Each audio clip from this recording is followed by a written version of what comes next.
Okay, now it's coming up. Okay, hold on.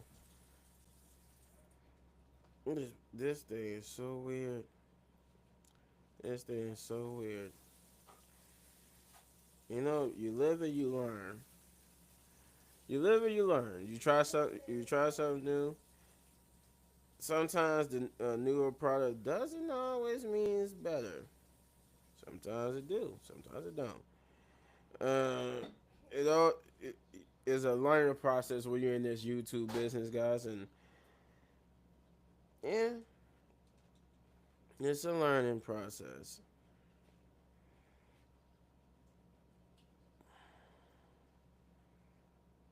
I have to go around and make sure that we are live on every channel, which it look like we are. So, with that being said, welcome everyone. Welcome. Um, I'm gonna do this for myself.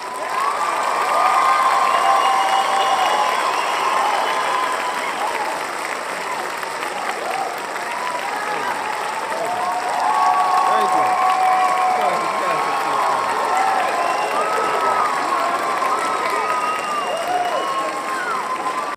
All right, enough of that.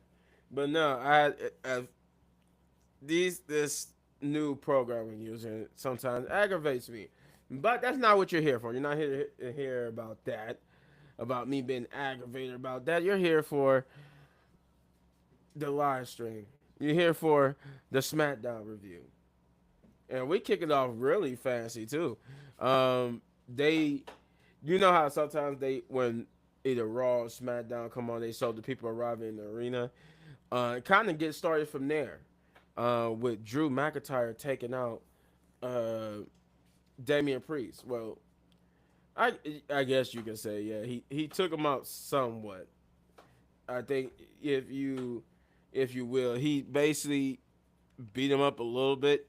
Like I guess Damian Priest had showed up a little bit before Drew McIntyre did. So when they saw Drew McIntyre walking doing the whole presentation thing, he just like caught his eye caught Drew McIntyre. So he was, I mean, Damian Priest. So Drew just like left his luggage and just charged and beat the hell out of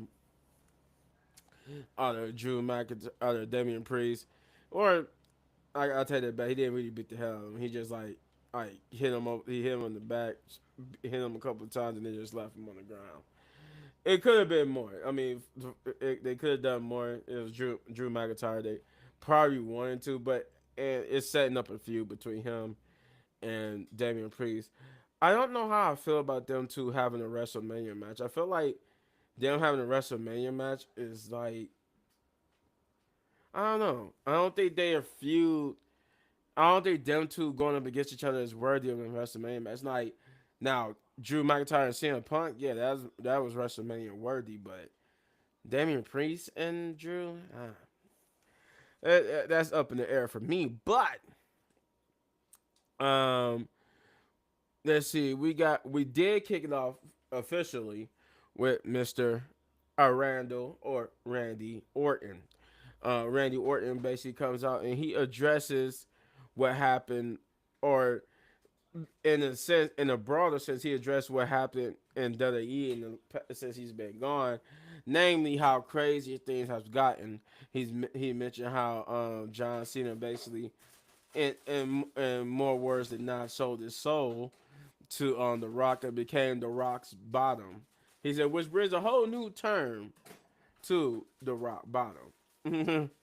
uh, I'm like, yeah, well, they about to feud down the line now. I think I think it's safe to say that anybody that talks about John Cena or his allegiance with The Rock, I think John Cena is going to have a match with them sometime this year before he retires. Um, but he shifts his focus to Kevin Owens, and though Kevin Owens it was not there on SmackDown, he doesn't show up on SmackDown at all. He explains that normally it would have been enough for him to come and hit the RKO on Kevin Owens that would have satisfied him. That would have gave him that needed right. But he said something happened. Something happened to him that he haven't felt in a long time. Um, which really was in a long time. His reference to the punt kick, and I'm like, you know what? I think it has been over a decade since we seen Randy Orton use the punt kick. But he makes reference to it saying that since basically says Kevin Owens wants to use a legal banned move. 'Cause I think they banned the punt kick, and since he wanted to use the package power driver, he was gonna punt kick Kevin Owens, but he was stopped. But he said, make no mistake that he will get his hands on Kevin Owens, and he will punt kick him so hard he won't even be recognizable to his own family. I'm guessing Randy Orton, because the way how they've been doing it, like Kevin Owens just been bouncing from person to person. He bounced from Cody to Sammy, then it's from Sammy to Randy. So I'm guessing since Sammy was in Canada and for Elimination Chamber, Randy Orton and Kevin Owens will have a match at WrestleMania. Now I do disagree with they keep trying to make it seem like I disagree with this whole narrative that Kevin Owens is doing all this because he's jealous of Cody Rhodes. That he was jealous that Cody Rhodes. Oh, what's up? Chris just joined us. What's good? Um, I'm pretty sure I thought it automatically sends you a link to your computer to your email. If not, I have to resend you one. If you want to use your computer. Yeah, I'm can you hear me? Yeah, I can hear you. Okay. I was thinking about using computer. Let me s- send it to me on my computer. Okay. All right, now I'll hop back in. All right. Uh, but yeah, it's just it was one of those things where I don't really buy into the whole Randy Orton. He basically was upset that not or Kevin Owens was basically this guy who was doing this just solely based off of jealousy. And we seen the story. I don't think he was doing it based off of jealousy. I really don't.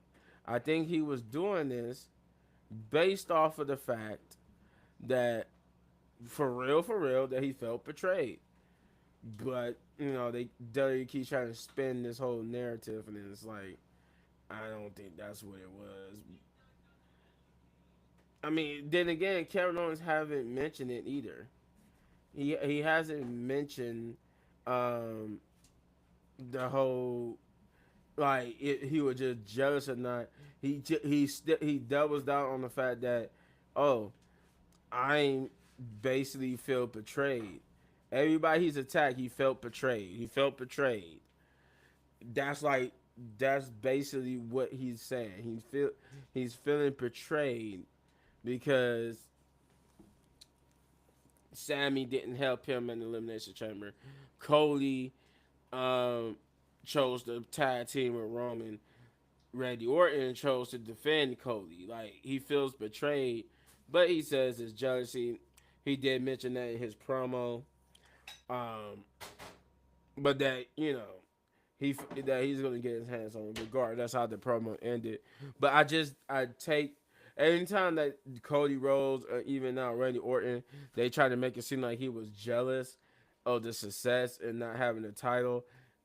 Maybe there's a small part of that somewhere within the story within Kevin Owens' motive, but when you listen to Kevin Owens and you listen to the things why he did, like him and Drew, it's been the hills that normally when the hills say something, they just come off as delusional and okay, this just he's just trying to justify his actions. He's delusional. No, Drew McIntyre and um Drew McIntyre and Kevin Owens, they literally was justified. They literally made sense. Like everything they did, it made sense. So like when I look at it like that, I gotta go, well, it actually kind of makes sense. Like what y'all did, what they did, kind of makes sense. You did choose to work with with um, with Roman Reigns, knowing that Roman did literally try to kill Kevin Owens. So it's one of those things where I just hate that spin on the narrative because you tell the story that you told is different than what you show in action. Like what you were trying to say, this is not what is not what Kevin Owens saying it is. Like Cody Rhodes and Randy Orton are saying, "Oh, Kevin Owens is jealous." No, where Kevin Owens, he's not even showing hints. His character don't even show hints of jealousy. It's, it shows that he just delusional and felt betrayed, so he's getting back at people who's betrayed him. Now you can say the only part I will give them on the jealousy angle is when he pretended to be the WWE champion, but that didn't even feel right in itself within the confines of that feud. Like it felt like they was forcing that part of that aspect of the feud in there more so than it being legit. I don't know. That's just how I feel. But it was a solid promo from Randy Orton. Um, I mean, it wasn't. It's not. It's no CM Punk, and we know how CM Punk started off on Monday Night Raw. So I think it was going to be pretty hard to top CM Punk promo where he just comes on blasting John Cena and and The Rock, and he was cussing and all that. So I think it's gonna be tough. It was gonna be hard to beat that. But nonetheless, it was still a solid promo. It was still good to see to hear from Randy Orton, though. Just compared to Monday Night Raw, it was a little bit weak compared to CM Punk's opening of Monday Night Raw. But then again, CM Punk is CM Punk, so he knows how to get the crowd going. Yep. But Shay, we will be joined by Chris in a few. But Shay, what did you think of Randy Orton's opening promo, or Drew McIntyre attacking Damian Priest for that matter? I thought he was about to hit Jimmy. I really thought that was Jimmy, but that was Damien. I'm like, no, not my Puerto Rican man. Darn it. But I wasn't expecting Drew to do that because he was just walk, but he looked mad anyway. So I mean, yeah, I they think definitely. I think Kaden Carter might have something to say about you calling Damian Priest your Puerto Rican man. Yes. Kaden, you'll be okay, baby girl. Okay, we're sharing. Cause Um, despite I want to say despite what people are saying, I think they're dating me because too. they do a lot of TikToks, and some of them TikToks. Now sometimes they be in the arena, but it look like they be in each other's house, and they look like they way too comfortable. Yeah, it gives relationship Like definitely. it definitely gives relationship vibes. But hey, we're not Jerry Springer. They're adults. I just I hate I just it was weird that people be like, oh no, they not dating. But I'm like, I don't know about that. It looks like they're dating. It really. Um, yeah, it really does. But so we get Chelsea Green after this. Uh, she is I guess she gets into it with Nick Aldis because Nick Aldis is forcing her into a match. And he's not really. She felt like she's not really being protected. She walks in on Tiffany, by the way, who was talking to Nick Aldis, and she gets into it with Tiffany. But since Chelsea Green already got a match, Tiffany and Piper gets into a little back and forth to where Tiffany thinks it would be a good idea to challenge Piper to a match later on tonight, and Tiffany is like, well, I mean, not Tiffany, but Chelsea's like, no, Piper, I got a match with Piper. Piper is my secret Hervis, I think as she calls it, her Hervis. Instead of Secret Service, it's Hervis, and she's not going to be able to have a match with Tiffany, but Nick always said no. Piper doesn't work for you. She works for WWE, the company, and therefore I think that's a good idea. So it will be Tiffany versus Piper, and I think that is actually the first match of the night, which is Tiffany Stratton versus Piper Niven. And this was a cool match. This was one of those matches where they're basically, because it's Charlotte Flair and Tiffany, they building Tiffany up, so they giving her matches where you know she's gonna come out on top. But it was still a fun match, going back and forth. And given what happened later in this segment, it's safe to assume that Tiffany is a babyface now. I think Tiffany is an official babyface because, well, I get to it, but it was still a fun match. It went back and forth. Tiffany, of course, they gave her little powerhouse moments, lifting up Piper or whatnot. Piper had her moments of dominance, but in the end, she would hit the prettiest moonsault on Piper Niven to get the victory. But that victory would be short lived. As she would celebrate that victory, Charlotte Flair would come up from behind and knee chopper and put it in the figure eight, mocking the crowd and stuff like that. So I'm like, yeah, I guess uh, because the crowd never stops booing. Like I think the original plan was for Charlotte to be a baby face in all this, but because we won't stop booing Charlotte, they had to make her a heel. They had to pivot and make her a heel. I'm like, haven't y'all learned y'all lessons from this? Because y'all did this before. Y'all keep trying to make her a heel. I mean, baby face, but we don't like her as a baby face because of what you're doing. You're forcing her into these championship opportunities where you got so many people who could have taken that opportunity. I mean, granted, it was two ways you could have done it. She didn't have to win the Royal Rumble. She could have won Elimination Chamber and went on to face Tiffany regardless, right? You could have done that regardless. You could have had the winner of the Royal Rumble choose Rhea, Right. have Charlotte win the Elimination Chamber. Boom, we still ended up here where we at right now. Yep. And that Royal Rumble win could have went to Liv. It could have went to Roxanne.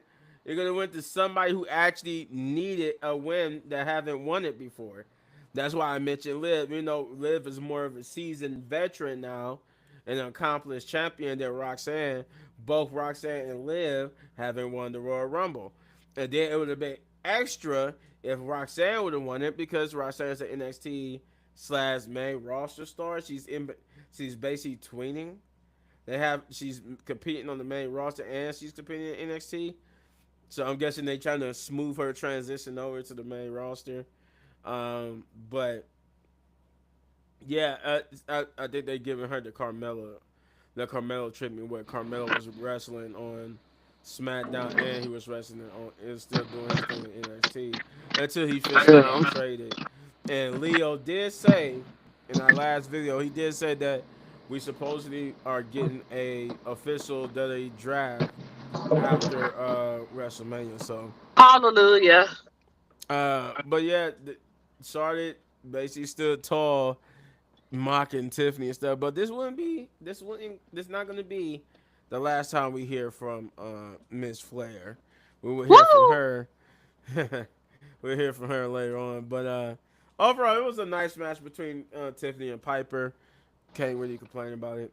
Um, it could the match been better, sure, but this was more so about building up Tiffany so that it wouldn't just be Charlotte carrying the match with her star power, so that Tiffany could at least be somewhat on par with her, you know, given the fact that they both going to be in the main event. Right. Uh, but what did you think of that match, Shay? Oh, first let me say Nicholas. She called Nick Artist Nicholas. Oh Lord, but it was good. I was surprised though. It was pretty good for the most part. I wasn't expecting the end, But I kind of was because they wasn't gonna let Tiffy lose again. They need to build her up for WrestleMania. So, but that's one thing, man. Like Tiffany, why is you making yourself in these matches? Like you just pulling your. But I'll fight you.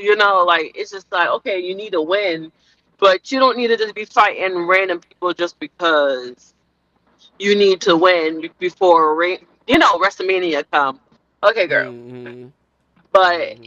it was a good match. I really did think that she would have it would have been an interference, but I forgot Chelsea wasn't gonna be, there or whatever like that. So I'm like, yeah, they're gonna give her this win.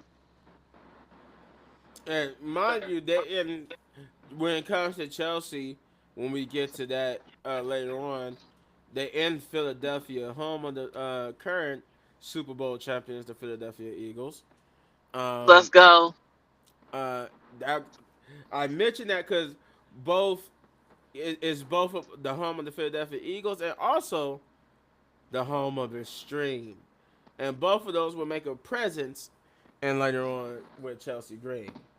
Um, Yeah. so just keep that in mind. Just keep that in mind, everybody. Um, then we got Nick Aldis. He's in the he does like a little promo about the tag team situation, and he does like a little, I guess you could say, professor like promo where he got like a whiteboard. He got everybody, all the That was tag fun. team faces on it. He do like an algorithm of what's going on, how we got to where we got. But in short, without going through everything, how Nick Aldis broke it down, everybody is jockeying to be the next number one contenders to DIY. And since they don't, since one team got screwed over while the other team wants to rise to the ranks, the way how he settled this was the team that got screwed over, the Street Profits, um, would get their actual championship opportunity. They won't have to. They're not going to have to qualify or become the number one contenders. They was automatically made the number one contenders, and will face DIY next week for the WWE Tag Team Championships. The winner that match, whether it be Street Profits or DIY, will have to defend those titles against the new number one contenders of t- uh, yesterday's triple threat tag team match, which would feature Motor City Machine Guns, Pretty Deadly, and Los Garza. Um, Speaking of which, that is actually our second match of the night, which is the as I mentioned, the triple threat tag team match, number one contenders match, um, which was pretty one of the best matches of the night. I won't say it was the best match. I don't know. It might have been the best match. I mean, the only other match I could think of that would fall into that category would be LA Knight's match. Right. That was a But good match. No, solo in the match was good too. yeah, Solo in the match was good too. But well, we'll get to when we get there. I'll tell you what I think about that match. But um, I just only reason why I say LA Knight might not have been because his match was shorter than this match. Yeah, it was. Because his match was like LA Knight's match was the main event, so it had the less time on all the other matches. Um, but I don't know. We'll get there when we get there, right? But for now, the tag team match was very solid, very entertaining, with an unexpected winner. I might add, given the fact that Motor City Machine Guns were the hottest tag team in this match. I didn't think anybody but them was gonna win. And spoiler alert, no, it wasn't the Motor City Machine Gun. That's why I say it was a shock who won, because I'm like, who would you gonna put over Motor City Machine Guns? You promoted them to the moon when they got here. So what? So I thought that okay, they was gonna be waiting on the winners between um, Street Profits and DIY, but no. After a good back and forth, it was more like a tornado tag too. Cause I don't think they would. I don't think they tagged each other in. I can't remember if they was tagging each other in or they all were just in the ring just fighting each other. It was chaotic and it was messy as hell. Um, How you doing, Jessica? Hi, how you doing? Um, it gets it says you want you said something. You get little presents on the screen there. But no, I can't remember. It felt like it was a tornado tag. It really did. Yeah. It felt more. Even though it was a triple threat, it wasn't promoted as a tornado tag. They fought like it was a tornado tag. Um, let's see. She said, "I like this. Thank you. We try, we try." Uh, so it felt like a tornado tag, which I love. I love tornado tags. I think that's like the best versions, other than like a tornado tag, extreme rules match or something like that. I love tornado tags because we rarely get them. We see regular tag team matches all the time, but it's rare, especially under Vince McMahon. It was rare, but Yeah. Triple H has used them more than Vince have, and that's saying a lot because under Vince McMahon, he rarely used the tornado attack. Like when he was in control, it was like years, maybe decades before we had saw a tornado tag. And under Triple H, we see a tornado tag every couple of months in the same year.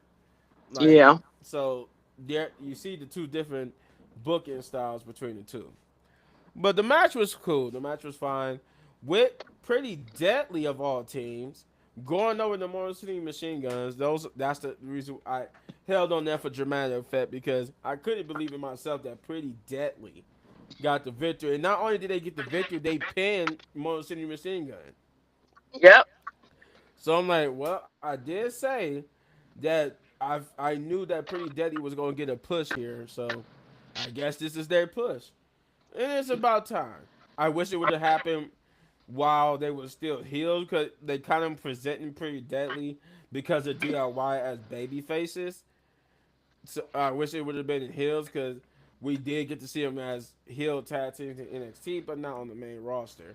And I feel like they should have been able to be heel tag teams on the tag team champions on the main roster before they went babyface. I believe if you come from NXT as a heel, you need to be a heel. Like Carmelo, he was a heel coming from NXT. He's a heel on the main roster, and eventually we probably gonna see him turn babyface. Due to the Miz, but pretty good solid tag team match. I enjoyed it a lot. Especially the shot victory. I did not see Pretty Deadly getting the victory over Motor City Machine Guns. But then again, I didn't see Lars Garza getting the victory either. That's why I thought Motor City Machine Guns was a shoe in, considering that they out of everybody in this tag team match, um, the Motor City Machine Guns got a lot of beef with Street Profits.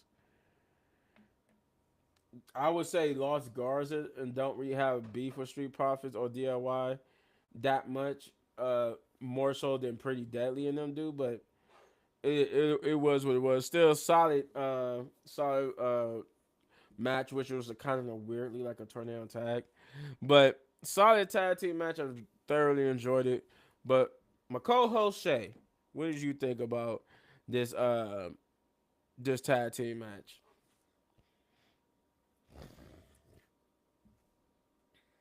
Did we lose you, Shay? Yep, I think we lost my co-host. Well, we'll just have to come back to her. Let's see. Did we get Okay. Sorry, I was ordering my food. I didn't want y'all to hear me being a fat person. Yeah, the match was cool. I was confused too. I was like, so they really let them lose? I was like, what the heck is going on? I was shocked. I'm shocked that Pretty Deadly won. I'm appalled. I yeah. don't know. I was really shocked. I didn't really think they was gonna win. I really thought that one of the City Machine Guns was gonna win. But I'm kind of happy about that because that's gonna be a really good win for Street Profits. I think they can really win the title. If they beat DIY and then they can beat the Pretty Deadly. I mean, they cheat too, but. I think they got a better, option like that. Hmm. And the thing is, you're gonna have to eventually pull the cord. Either you're gonna have to give the Street Profits the championship, or you're gonna have to break them up, because you can't keep having them push to the championship match and then always something happening. Though Exactly. then again, I maybe I'm jumping the gun on that because they had Angelo Dawkins and them did get injured, so maybe that's the reason why they this push start thing kept happening.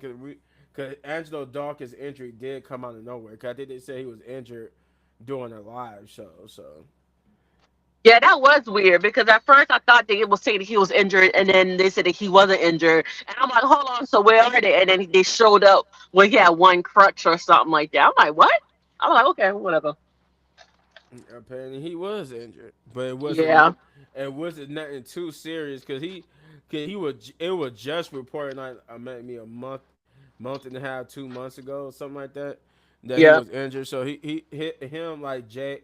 He had the same, I guess, whatever his injury was. It was just like Jay's injury, where they both was able to come back in 3 months. So, But I thought, you think because his wife had a baby, they had to play it off? Didn't his wife had a baby? you know what? I don't know. I had to look into that. I didn't That hear baby nothing was about it, probably. but that would make sense. Yeah. That if they just had a baby, that would make sense. They played up like an injury angle to give him time off to spend with his newborn.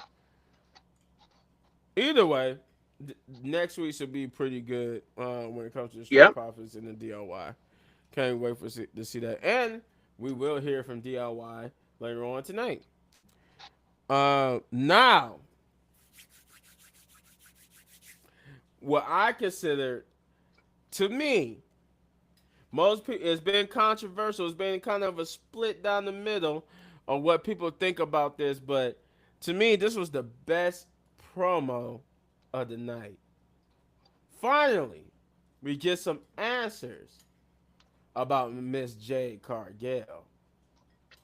Bianca kind of ignored the situation on Monday, was kind of fed into EO winning the title. Uh, Though it was controversy in that because people was like, wait a minute, she pushed Rhea. Why didn't it be a DQ? I'm like, yeah, it's called referee's discretion. This time the Yeah. referee used discretion. It was like, you know what? I'm not even about to call it DQ on this. It rarely does it where they ignore the DQ thing. So and just say, oh, it's referee discretion. That's their out.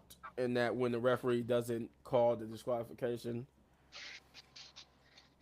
I Uh, mean, Bianca really didn't really do nothing bad. She was just clapping, and then Rhea got mad and pushed her. I'm like, okay, cool. and Liv, and I'm about to say Liv, and Bianca pushed Rhea back, and I guess Yeah. people were saying, well, she still put hands on her and pushed her.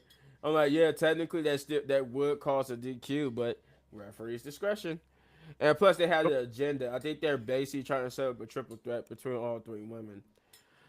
I mention this because of what is about to be said about this promo. This promo, I will say this: this promo felt like it was a way to write Bianca out of the storyline, and so it could focus mainly on Jade and Naomi. Yep. Uh, because the way how this promo went when we talk about it, um, it felt like they was writing Bianca out of it. That's why I'm pretty sure Bianca didn't have nothing to do with it, and they're going with that. This was Naomi, especially when you hear what I'm about to say. If you guys haven't watched SmackDown, what I'm about to say that Naomi said, is it makes sense as to why it would be just Naomi, or at least the other twist could be that somebody helped Naomi, but it wasn't because of Bianca's suggestion. It was just because Naomi brought somebody else in.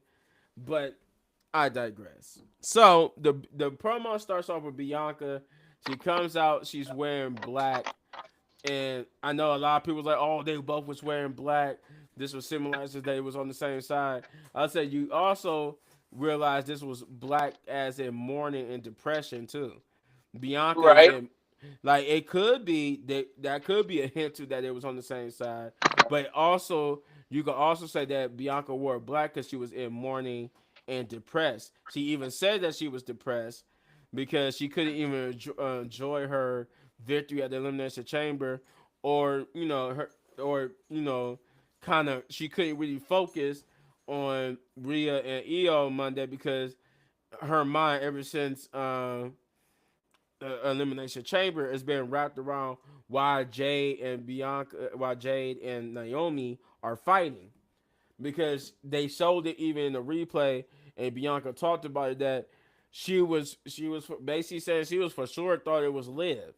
She thought it was Liv. That's why when she said, she basically alluded to the fact that when Jade came back, she thought she was going to attack Liv because she thought it was Liv. But then she attacks Naomi, and now it throws her through all the loop. Now all she got is these questions, and she said she refused. At the time, she refused to believe that Naomi would do something like this. So she said Naomi's not answering her calls or texts, nor is Jade, and she needs answers now because now she's being blamed for the situation as well. Now I'm guessing she's referencing us, the fans, who are saying that she's the culprit mastermind behind it. She ordered Naomi to do it because I guess people are refusing to believe that Naomi would just do it. But you got to remember, what y'all are missing the bigger picture. And I said this to Shay and my other cohorts, is that you got to remember when Naomi came back, is this is going back to when she came back. She really was on a losing streak. Then she teamed up with Jade and them for that WrestleMania match. And then what happened afterwards? She went back to losing. And remember, we kept saying, it's like, we're like, dang, they just threw Naomi to the wayside. Like, they just left her by herself. They ain't, Jade, Bianca ain't coming to her help. They ain't doing nothing. They were just all staying together. All of a sudden, they just abandoned Naomi. I mention this because once Bianca called Naomi out, this is what Naomi would say. Naomi would come out because she said while Jade is not here, she knew Jade wasn't there. She knew after saying that she's being blamed for it, she needs answers now because of that, and she calls out Naomi because she knows Naomi is in the back. So Naomi comes out and she basically tells Bianca, "Look, we need to lock in right now. We need to see eye to eye on this because everything else, all this other noise, is just that. It's just outside noise. We need to focus on getting back the tag team titles from Liv and Raquel, and you need to focus on your match at WrestleMania with Io." But Bianca like, look, you coming out here, you talking all this other stuff. You talking about everything what we ain't supposed to be talking about. I want to talk about Jade. Like, what's going on with you and Jade? Like, why is Jade attacking you? What's going on? Did you attack her? What's going on? And she said, I want to know the truth. She said, you want to know the truth? And she goes and explains that she never liked Jade. She said she didn't want to say anything because she didn't want to be messy, but she never liked Jade. She said she felt like that Jade was riding Bianca's coattails, piggybacking off of her ever since she got here, taking advantage of Bianca, of her success, her fame, everything that Bianca has, right? Now, when you listen to that, before I go even further, listen to that. That right there would tell you why Bianca doesn't need to turn heel here in this situation. Because Naomi even said it herself. She felt Jade is piggybacking off of Bianca. So why would Bianca need to be heel and attack Jade? What does she accomplish by turning heel and attacking Jade? There's no reason for Bianca to attack Jade. Now, that's just my opinion. Triple H could go ahead and be like, yeah, she attacked Jade for some arbitrary reason that's going to be stupid to me. And I'm going to be like, well, that don't make sense. Bianca's the biggest star anyway. Now, you got to remember, too, Bianca was the bigger star than Jade when Jade was in AEW. And everybody called Jade Bianca, like a Bianca Light, a Team Bianca. When you order Bianca off of Team, you get Jade Cargill in AEW. She was always the second-rate Bianca.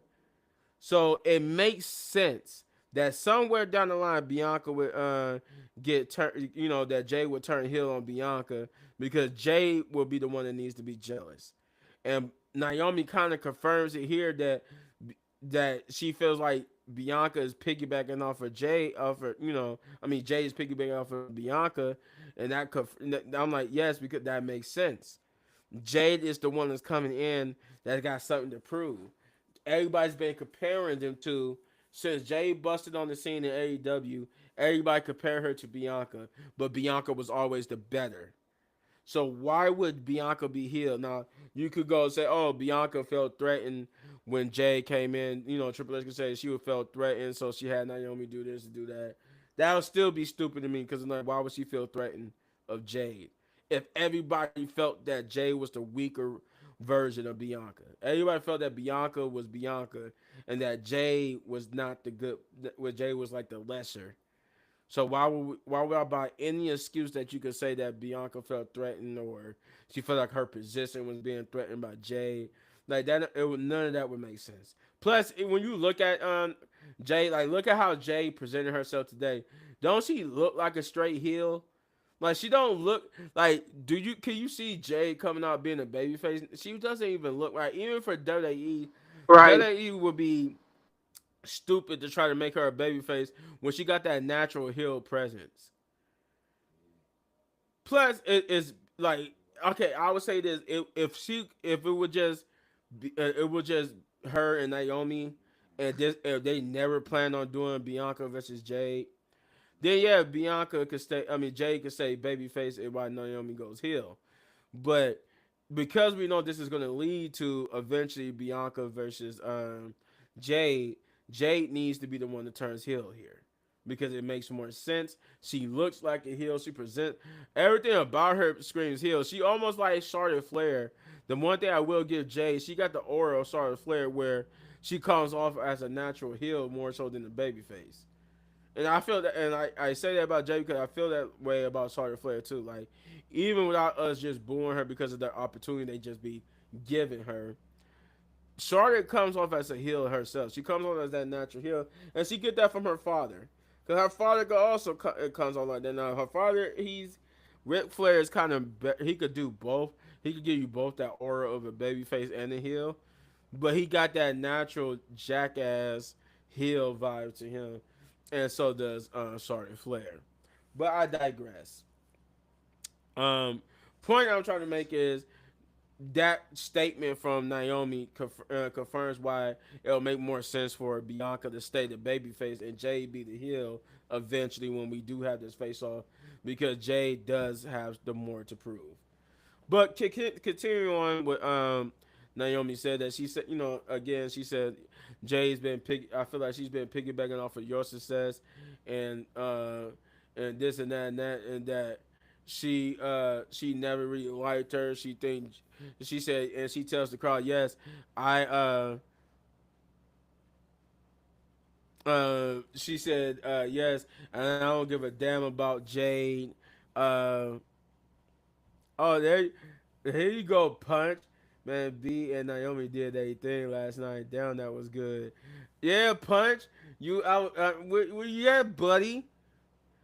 I've been looking for you. I need your thoughts on this, buddy, because it sounded like Naomi did it by herself. The way how they did that, it sounded like Naomi did it by herself, man. Or at least Bailey or the Meta Girls was involved in it somehow. Or if they wasn't involved, she probably gonna bring them in to help her deal with Jade. Either way, I think that's how we're gonna get the Meta Girls up on the main roster. I think they're gonna be like Naomi's lackeys. But the way how they presented that promo Punch, I don't know, man. I don't think that was I don't think Bianca had any involvement in it. Now it can be a twist to it, obviously, but we just going off of what we saw last night. Yeah, I don't think Bianca was involved. But getting back to the promo, uh, so Naomi says she turns to the crowd and says yes, and I never cared about Jay at all because she didn't care about Bianca, and Bianca, this, and I mentioned this to everybody. I want, because what I'm about to say next, I hope everybody caught. And if you didn't, where I'm getting into is this. Throughout this whole thing, when she called out Naomi and everything, Bianca said Naomi. She kept saying Naomi, Naomi, Naomi. Like, she mentioned Naomi's name when she called her out. She asked Naomi to, for the explanation and stuff. But and this is where it gets messy, because then this is the part of the promo where they both go, when she's like, she says, just stop, look, stop, because I feel like you're gaslighting me, because you're talking about all this other stuff, and we're here for Jade. We need to talk about Jade, and you're not talking about Jade, you're talking about all this other stuff. And then Naomi, you hear Naomi say that every time she tried to lock in and clock in or whatever she was saying, everybody betrayed her and turned their backs on her. And now that goes back to even before she left with Shasa. And then you can add in what happened to her after she came back. So, and then I was like, oh, could this be a zinger at Sasha too? How Sasha was by her side, but she didn't come back with her or go with her to TNA. She just went. She had left her and went on to AEW, because she keeps saying everybody abandons her and just leaves her. So I'm like, you could tie Sasha into this too.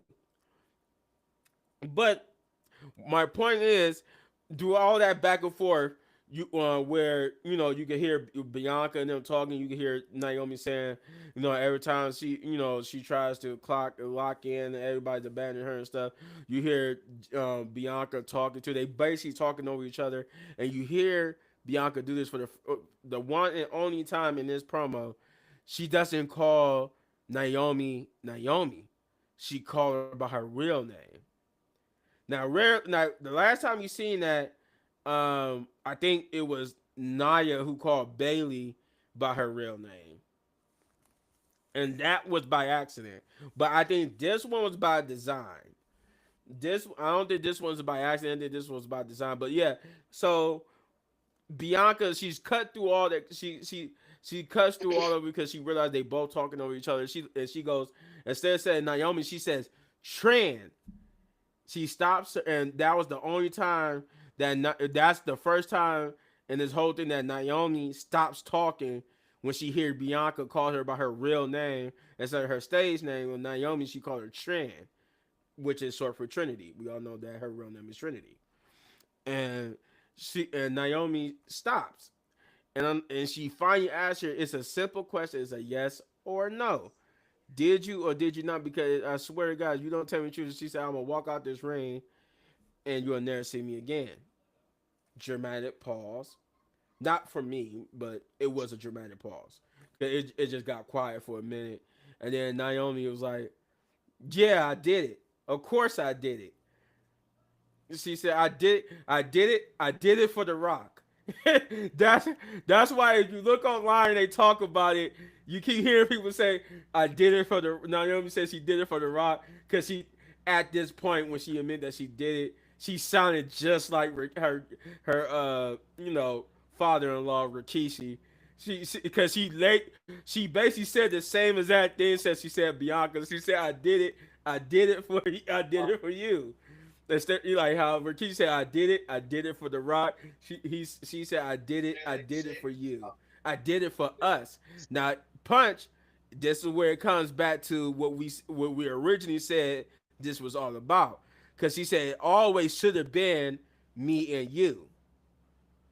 Remember when this first happened, our first initial thought was Naomi did this because she was jealous of them two, and then we start spinning around and thinking, said, oh, Bianca and Naomi. But her explanation goes back to what we first said. Triple H is going off of what we first thought it was. Naomi is jealous of Jade and Bianca and felt abandoned and left. Because remember, I said this in the chat, remember how she was on that losing streak, and we was all saying go back into our previous videos. We said in our videos, why did they leave Naomi like that? Like after WrestleMania, they just like dropped Naomi. Like, and that's what she's saying here. They abandoned her. That's what she said she did it for, because she said it always should have been us. It should have never been you and Jay. It should have been us. It always should have been us. She feels abandoned. So I mean, like I said, Punch still could be right. You know, they still could go off and be like, "Oh, Bianca did it. She masterminded." But now with Naomi's explanation, doesn't that feel a little stupid? Because then, what would Bianca Right, to switch it. if you break it down? What do Bianca has to gain where Jay is the one who got lost to prove? She was always the one who, like I said before, I said this earlier in the video. Jay was always considered, even when she was in AEW, Bianca Light, second rate Bianca, Team U Bianca. If Bianca didn't know how to wrestle, you know that's all you heard about Jade. That's why it's such a big thing when she came to WWE because we could finally settle who was better, Jade or Bianca. So it makes sense, given how Naomi explained what she did, that Bianca wasn't involved. But let me get back to it. So once giving over the laughter of, she basically sounded like Rikishi talking about something. I did it for The Rock. She said, I did it for you, Bianca. I did it for us. It always should have been us. Bianca is sickened. She gets off this sickened face slash mood where she just can't believe that her friend that she wouldn't think would do this, is sitting here blatantly admitting to her that she did it. And she like, no, she said, no, I can't believe, I don't know, I just can't look at you, I'm so disgusted right now. And then she said, no, get off of me, don't touch me. She said, you know why this hurts so bad? Because I love you. This is her best friend. It cuts her deep that she would do something like this. And she kept saying, and she also said, this whole time that you've been trying to help me figure out who attacked Jade, and it was you who attacked Jade. She felt betrayed. Now, like I said, giving Punch his credit, yeah, they could actually say, okay, this is just Bianca acting. She was a part of it. But if you leave it right here, and just say, okay, Bianca is not a part of it, then all her emotions and all of this was genuine. Right. I'm at work, but I'm gonna give my thoughts on a separate video. Okay, fair enough.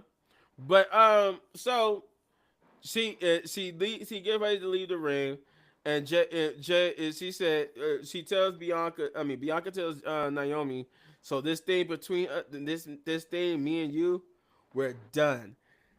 And she gets ready to leave the ring. She said, "Why? Because of her."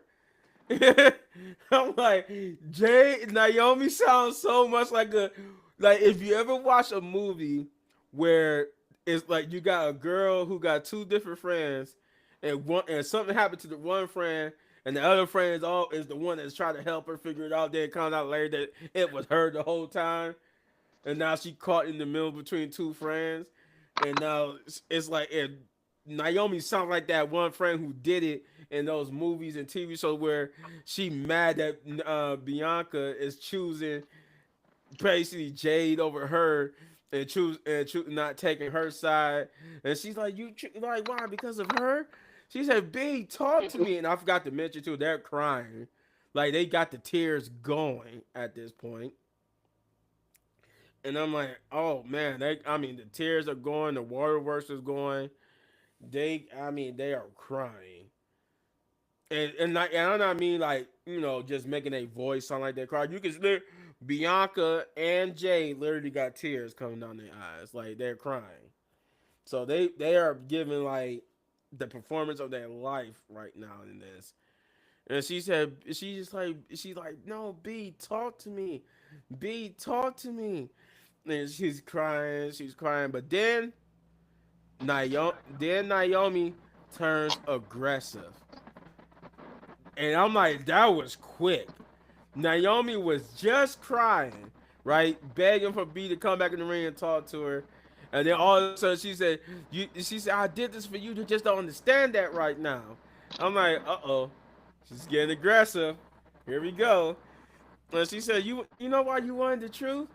She said, I wish I would have pushed her. I wish I would have pushed her harder. She said, I wish I would have pushed her sooner. I'm like, oh my God, Naomi is losing it. She's losing it. she said, Oh god. I did all this for you and for us. And she said, you ungrateful B. And I'm like, oh, I'm like, she's snapping at Bianca.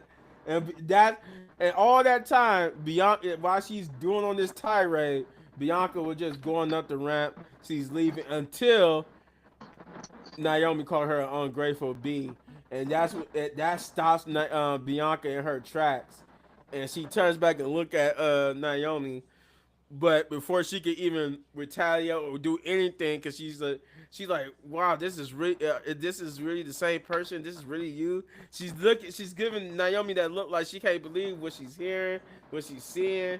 And by the way, uh, Naomi bust out her team bad. I forgot about it. There was an angle a long time ago when she was part of Team Bad, when Naomi had the neck brace. That's the same exact neck brace that she had on yesterday. Really? Oh Hmm. wow. I kept trying to figure out why that neck brace looked so familiar. It was an angle that she did with Team Bad, and she had that exact same neck brace on. It was either her or Sasha. One of them had that exact same neck brace on. I remember Sasha having a neck brace, so I remember that. It might have been Sasha, but I do remember seeing either Sasha or Naomi with that exact same type of neck brace.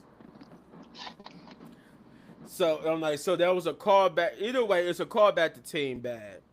And Naomi used to only dress like she dressed when she was a part of Team Bad. So after calling her an ungrateful B, we see on the Titantron a truck pulls up, and who gets out that truck? Jade Cargill in this white onesie with blood on it, I guess. Mm-hmm. And I'm like, yeah, and do that scream baby face to you?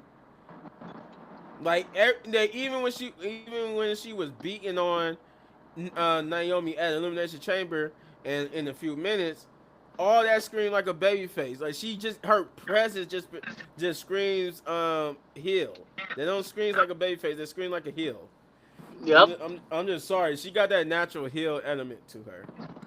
Uh, but she comes out.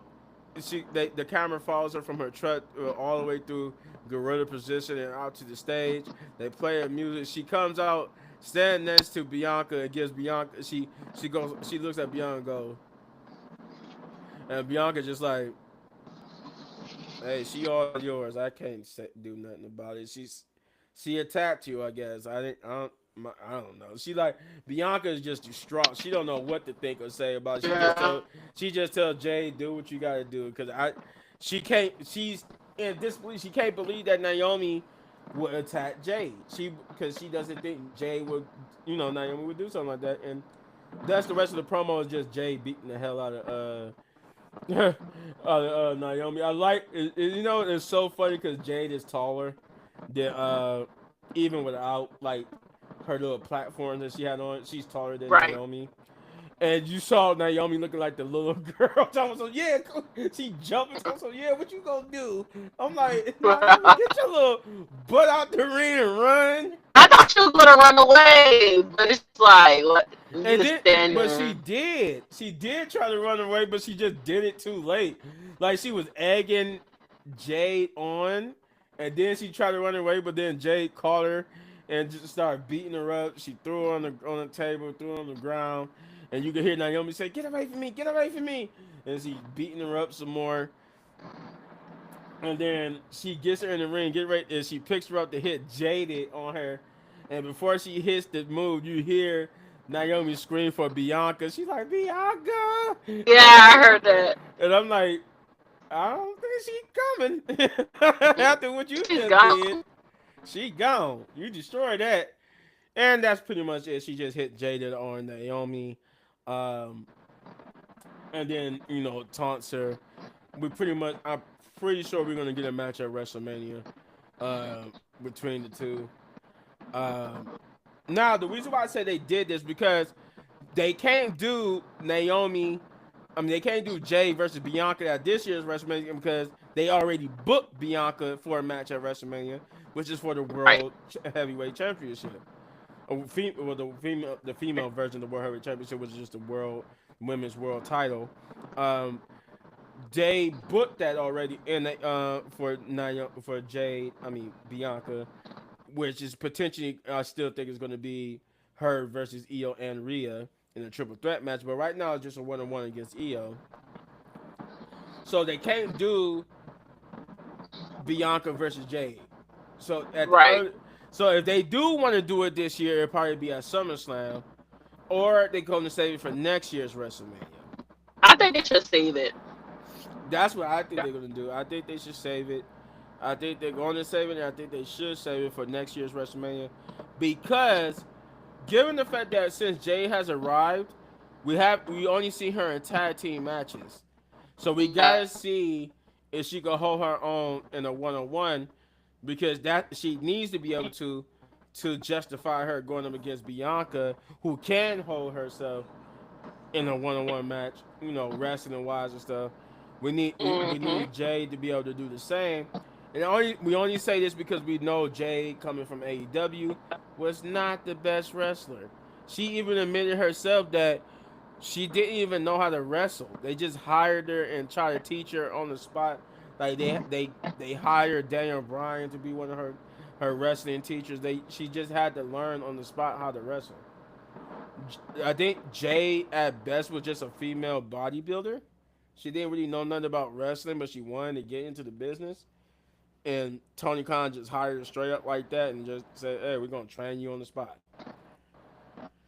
So Triple H is taking a different approach. He wanted to make sure that she's ready to go when they pull that trigger for that eventual thing. And this is the first step in that direction by having her go 1-on-1 with Naomi. Now, that's not a bad thing, because Naomi is a multi-time WWE Women's Champion. So it's not like Naomi is not a decorated veteran in the game. Though I wish they would present her more like so instead of making her more like the joke. Right. But I'm guessing that's what her being heel and this heel run is going to be. This is going to be presenting her as that woman finally. And who knows? Maybe she started her own group with either Bayley. Maybe Bayley's revealed to be a co-conspirator, even though Bayley just got done being a heel. So I don't know. I don't know if they're gonna add Bayley to it, because Bayley just got done being a heel. So, or maybe they add the Metal Girls to it. Either way, this promo was the best promo. You could tell, because I haven't done that in a long time, where I just gave you pretty much the promo itself in its entirety. What I said was pretty much the whole promo from beginning to end, minus a couple of words here and there. But that was pretty much what was said. You go watch the clip, and you will pretty much hear exactly what I said in that promo. This was chef kiss to me. It gives the push I needed for Naomi. Naomi needed a character change. They needed to do something different with her, because she's been basically the glow Naomi for so long. People were saying that Bianca needs the character change because she's been babyface for a long time and she got stale. But I'm like, I countered that with this. Why, if Bianca needs a character change and she's got stale, what do you think Naomi is then? Because if you think about it, and I ask anybody this question, when was the last time you seen Naomi as a heel? And I would tell you when the last time she was a heel. When she was a part of Team Bad. She has not been a heel since then. And that was longer than Bianca's career. So, therefore, if anybody between Bianca and Naomi needed a character change, it was Naomi. Then it's Bianca. But it's definitely Naomi first. But this was a pretty good one. I loved it. I can't say nothing about it. This was excellent. It was executed perfectly. We got a more aggressive, a more confident Naomi. But you could tell they already give you hints that she's going to be one of those. She's going to be similar to Liv, I guess. She's going to be like a runner / cheating heel again. That's basically what she was in That's basically what she was at Team Bad, but we never really got to see it as much because we at back then we didn't have a powerhouse person like Bianca or Jade in the WWE at the time. I think our closest would be Natalia. I think Natalia was the closest to like a powerhouse character, but they never presented Natalia as that. They always presented her as a submission specialist because she never really did powerhouse moves, except for the like the discus clothesline that she does. Yeah. But other than that, she was doing submission holds and stuff, which makes sense because the Heart Foundation and stuff, and their whole thing was submissions. But this was Chef Kiss A+ promo for me. Shay, what did you think about this promo? When I tell you, I felt like I was in it because the way Naomi like looked like she wanted to cry, like she was still in disbelief. This was a soap opera. They should be booked on The Bold and the Beautiful, Days of My Life. Tyler Perry should call them up because they deserve a job. Okay, that was Chef's Kiss. At first I thought Naomi was about to go back in and beat her, but I was like, no, she can't. I don't think she's gonna do that because that's gonna make a target on her back, and I'm gonna make Naomi go over there, to mess with her match at WrestleMania. So I said she don't need to do that. She just need to take the L and walk away. But when Jade came out with the blood, I was like, that's the same type of outfit. Well, the dress was bloody. It wasn't the two-piece or whatever. She had a jumpsuit. So I'm like, okay, I knew she was gonna come in with the blood on her clothes. I knew she was gonna do that. I had a feeling she was gonna do that, and she did it. So yeah, that was pretty good. So I want to hear from Jade.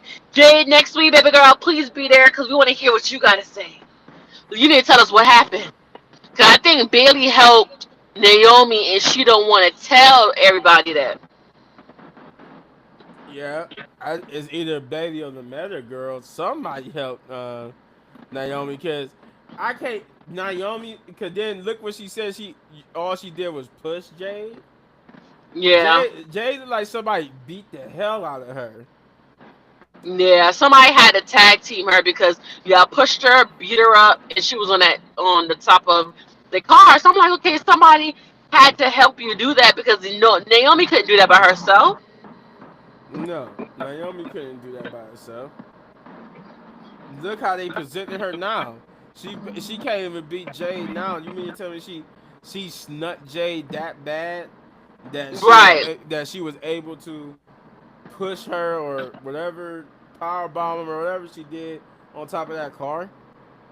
Yeah, and I like how they're going with it because at the end of the day, that is true. After WrestleMania, they did leave her, and they left Naomi by herself to get beat up every week. So that is true. But I think that's Jade karma for that. So now they're gonna Hmm. be thinking about that, like, yeah, we really did leave you, but I mean, it's the truth. Yeah, 'cause that Naomi did say that in her promo. She said, while she was yelling at Bianca for leaving, she said, "You abandoned me." She said that the crowd abandoned her every time she come to work and clock in to lock in. Everybody abandoned when she tried to stick up for herself. People abandons her. That's what that line right there is what made me think about Sasha Banks because she said every time she tried to stick up for herself, everybody leaves and abandons her. So I'm like, the only people she could be talking about is Bianca, Jade, and Yep. Sasha. They're the only people who basically left her in a time when she was sticking up for herself. Yep, that's true too. So I'm like, ooh. Only thing is she can't go after Sasha because Sasha's in AEW. But I think if Sasha was in WWE, I think she would go after Sasha too. But Yeah, she would. overall, this was a good promo. I enjoyed it. I feel vindicated because I've been saying from the beginning that Triple H was just swerving us by making it think it was two people. But I kept saying it made more sense for it to be Naomi, given what Naomi was just dealing with. The fact that we had this weird period where it felt like Jade and Naomi I mean, Jade and Bianca just forgot about Naomi. Like, when y'all just tag team partners at WrestleMania and y'all supposed to have each other's back? Where was y'all at when Naomi was getting beat down and stuff? Y'all was not even there to help her. Nope, sure wasn't. They was having fun and doing all these pictures together, and Naomi in the back holding her head, child. And hey, you know the beautiful thing about it? Shay actually is a part of that story. Shay, when they went to, I think they was in South Carolina when they Shay when they came when you met Bianca and Jay. I think they was in. Yes, they were sitting in the crowd, y'all, like nothing. They was watching it just like us, and they left poor Naomi. Naomi got beat up that night too. So I'm like, what the heck? Naomi got beat up that night. I saw Naomi. Jade, and she's buff as heck. Yeah, yeah, you could tell just by one thing. The camera in real life ain't gonna trick you on is Jay being buff. She might. The thing is, she might be bigger, than what you think she looked like on TV. She might be a little bit bigger. Hell, I think she got bigger during her time away before she came back at Elimination Chamber. She looked like she got bigger. Yep, she was buff. When I tell you she was buff, when I saw her, I was like, oh my gosh. She looks good in person. Like I'm like, whoo. Her, Bianca, and Rhea are some of the buff, muscle bound buff women on the WWE. I think Jay, out of both Rhea and Bianca, got more muscle than both of them though. She's more detailed and more chiseled than the next person will be Bianca. Bianca and Jade are more detailed and chiseled than Rhea is. But you could look at Rhea and tell she's not small and petite either. Like, she's big Nope. herself. She's big. She just not big. Rhea is just oddly not big in height. Now that I know because I seen Rhea in person, and I'm like, huh, she's not that much taller than Liv. Matter of fact, she Dude, must.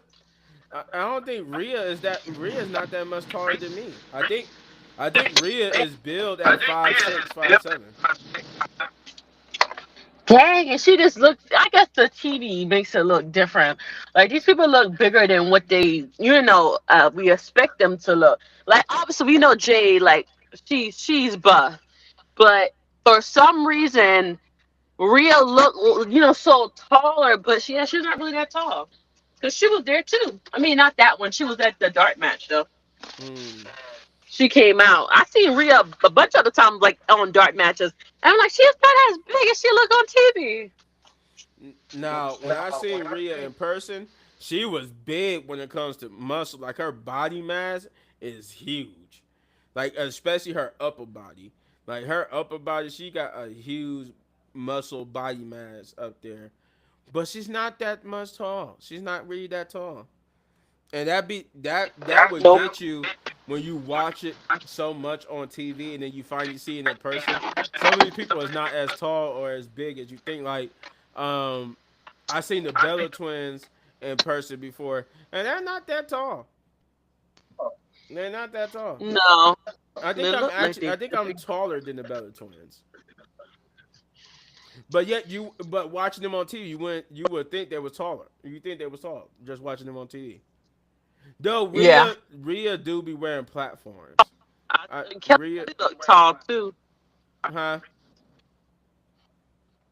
I said Kelly looked tall too. Yeah, Rhea do wear platforms a lot too, but Kelly look like she tall too. I But never met Kelly in person, so I couldn't tell you, but she do look tall. but Kelly is not tall either. I haven't seen her in or did I? She might have been there when I saw the Bella twins. I can't remember. It was a long time ago. Like, it was way long time ago. I think this was around 2016, 2017 when I went to my first Monday Night Raw. Cause when I went to my first Monday Night Raw, Big Show was still with WWE, and wrestling. Oh, So it was a while ago.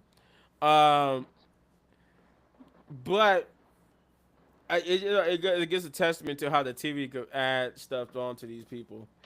Cause Jade, I do know for a fact uh, Jade, B Fab, and Charlotte are tall. Cause but B Fab is about the same height as Charlotte, and Charlotte is tall.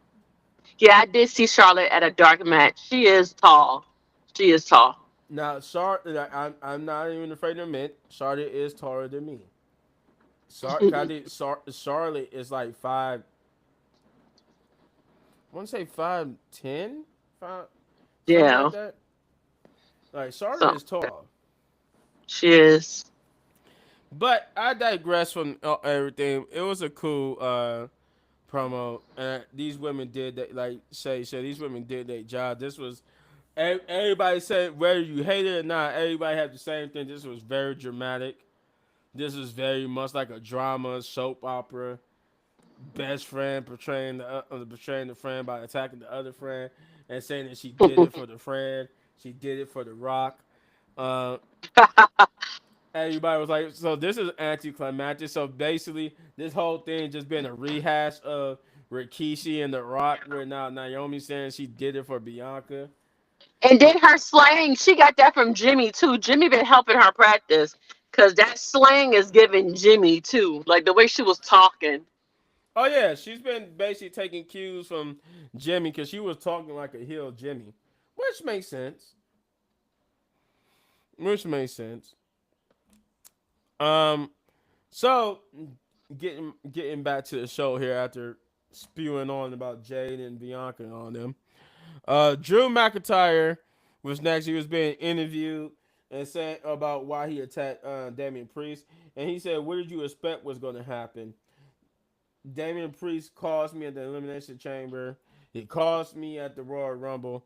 Here So, we go. so of course, it was gonna be payback and stuff like that. I'm like, you know what?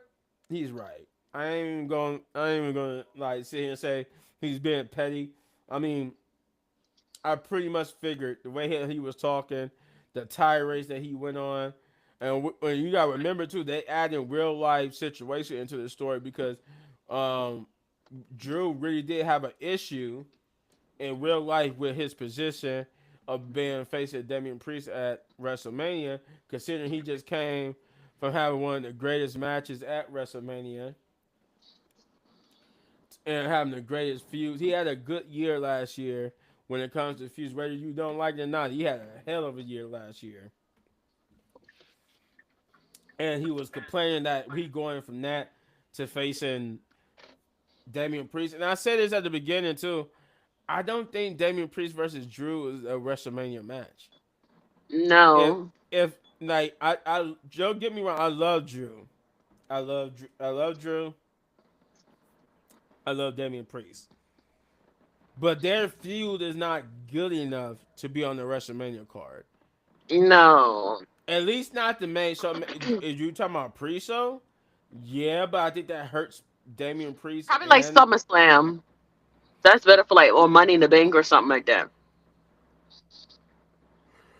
yeah, I think this would be better for a SummerSlam, Money in the Bank.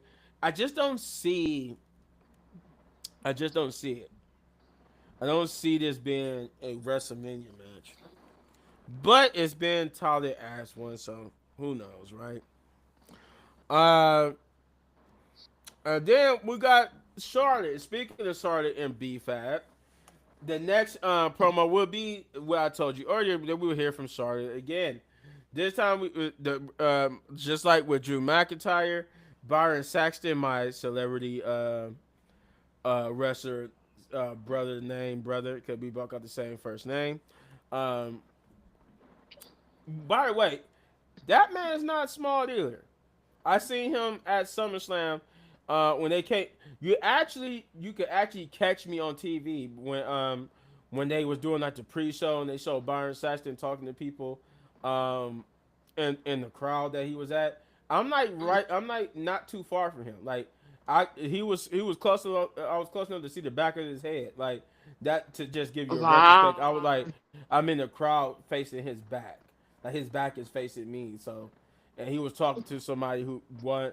He was talking to one of the people in the crowd. Didn't even realize that one of the people that we was next to was the boy and his dad who won like some type of contest that they was having where he would get they seats got upgraded to automatic to front row seats, and they was right there with Byron. That's why Byron Saxton was right there. So just to add, he's not a small person either. That man is big. But he was interviewing Charlotte about why she would attack um, Tiffany Stratton like that from behind. Why did she do what she did? And she just basically explains that um, it wasn't nefarious. She wasn't trying to gain an upper hand on anything like that. She said she was just keeping with her promise that she told Tiffany that once the fun and games was over, referring to her match with Nia Jackson, Candice LeRae teaming up with Trish at Elimination Chamber. She said once the fun and games is over, business is about to pick up and she was about to get serious. And she just keeping promise with that where she just was reminding her that, hey, the fun and games is over. You need to be ready to be dealing with me. And then she made some type of comment about the lack of the women's division. This would bring out B-Fab of all people, who happens to hear what Sarter says. She's like, hold on, let me get this straight. And I like how Sarter kind of like leans back into B-Fab, like, because B-Fab is coming up from behind, so she leans back to hear what B-Fab is saying. And she's like, did you just say something about the women's division lacking or whatnot? She said, oh, yeah. She said, the talent, I did say that. You heard me correctly. She said, the talent here is lacking since the queen's been gone. And she said, nobody wants your legacy, Charlotte. Nobody wants to be you.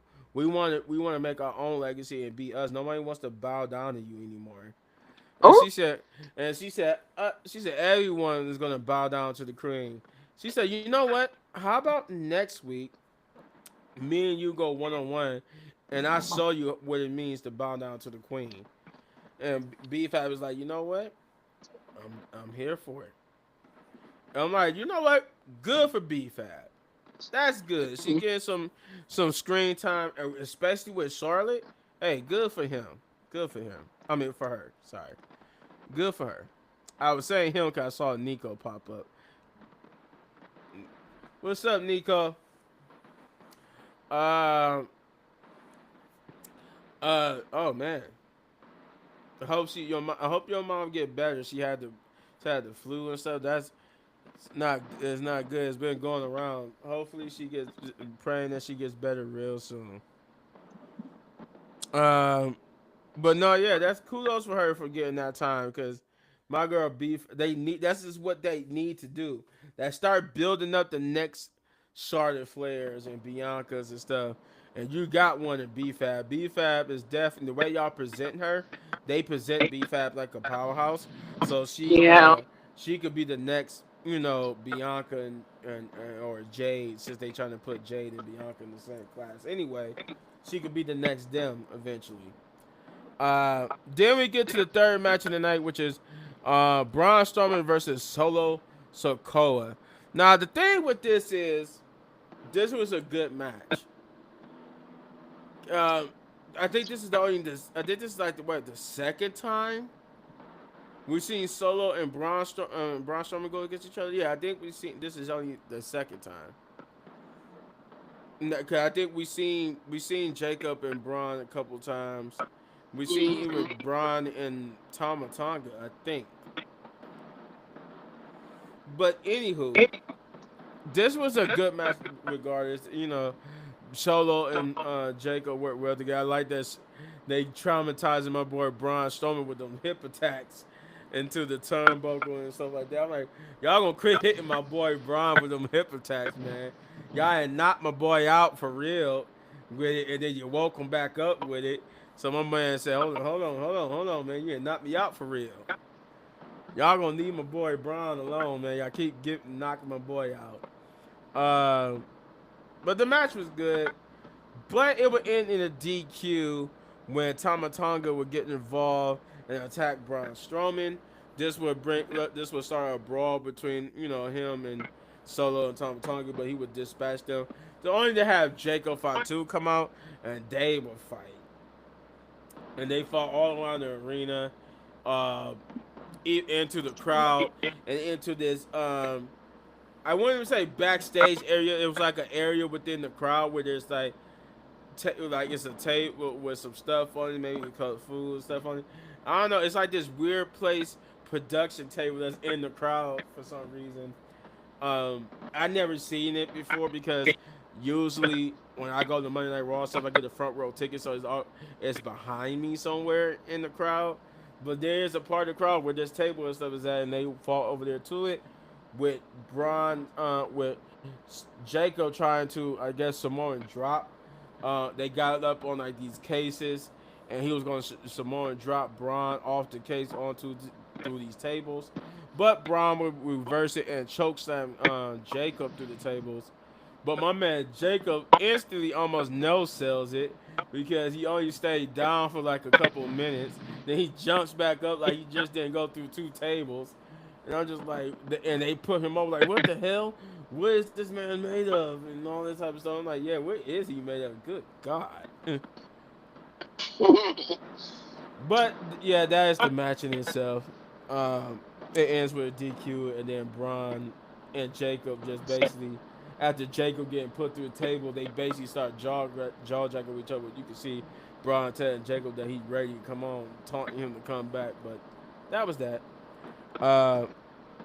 Pretty good match, by the way. Like I said, it was a toss up between the tag team match, this match, and the LA Knight match. That was pretty much like match of the night. But I don't know. I think I would have to give it to the Machine Guns on that one. But Shay, what did you think about Braun Strowman versus Solo? That was hilarious. Solo say, if I start getting beat up now, come out there. They came out there every time. But that jump was funny. I was like, he went through a table, he got up like it was nothing. But Braun handled that though. Braun said, I got you.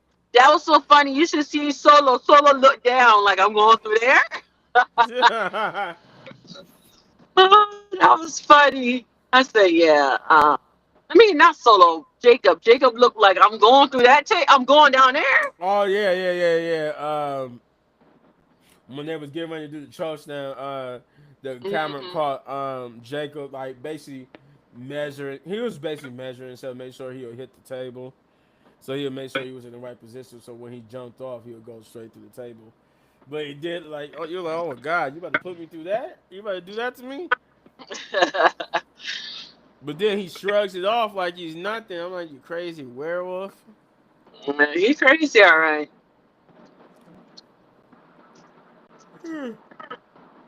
Excuse me, I'm a little bit sleepy. Been tired, working hard. So we get LA Knight. We get his promo. And he's basically talking about him going to defeat. We get it's like a 2-party because we get Shinsuke Nakamura later on. But he basically just talking about Shinsuke Nakamura becoming the United States champion again, and the place where this will be the rebirth in Philadelphia. The place is going to be the rebirth of his championship reign. What everybody's saying, L.A. Knight. Yeah. Let's see.